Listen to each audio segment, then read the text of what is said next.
Election வருது, announce பண்ணுறாங்க. Election நண்பர் நிற்கிறாரு.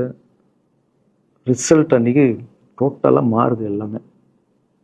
அப்படியே தலைகீழாக ஆகுது, புரட்டி போடுறாரு சரித்திரத்தை. வேற அம்மா எப்போ முதல்ல தெரிந்து எங்கள் அம்மாவை தான். அம்மா எனக்கு ரொம்ப ஆசையாயிடுச்சுன்னா எங்கள் அம்மா மேலே, அம்மா பேர் கண்மணி, கண்மணி அப்படின்னு தான் கூப்பிட்டு போவேன். எங்கன்னு கூப்பிட்டு போனால் அம்மா கொண்டு என்னடா இவ்வளோ உஷாராக வர, என்ன விஷயம், இங்கே உங்ககிட்ட தான் பேசணும்.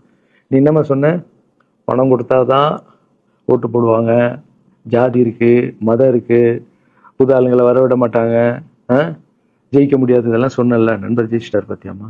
அந்த ஒரே ஒரு முகத்துக்காக ஓட்டு போட்டிருக்காங்க. நம்பிக்கையான ஆள் வந்தா போடுவாங்கம்மா, நல்லவங்கலாம் வரலாமா, புரிஞ்சுக்கம்மா, என்ன விடுமா. இப்ப என்னம்மா சொல்ற அப்படின்னு கேட்டேன். முதல் முறையா எங்க அம்மா முகத்துல ஒரு சிரிப்பை பார்த்தேன்.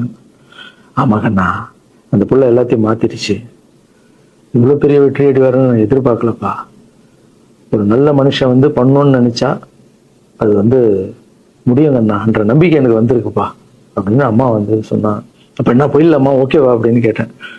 போக்கண்ணா, நீ நினைச்ச மாதிரி பண்ணு அப்படின்னு அம்மா சொன்னோன்னு காலில் சாஸ்தாமா வந்தேன். தேங்க்யூ ஸோ மச்மா அப்படின்னு. ரொம்ப ஹாப்பி நான். அம்மா ஓகே சொல்லிட்டாங்க அரசியல் வர்றதுக்கு. இப்போ நான் தாய்க்கு நிகரான்னு நினைக்கிறேன். என் ரசிகர்கள் கேட்குறேன், நான் அரசியலுக்கு வரலாமா? இதை பார்த்துட்டு இருக்கிறவங்களுக்கு, இந்த மக்களை கேட்குறேன், நான் அரசியலுக்கு வரலாமா? அந்த தகுதி எனக்கு இருக்கா? நீங்களும் சொல்லுங்கள். இந்த வீடியோ பார்த்துட்டு இருக்கவங்க கமெண்ட்ஸ் போடுங்க.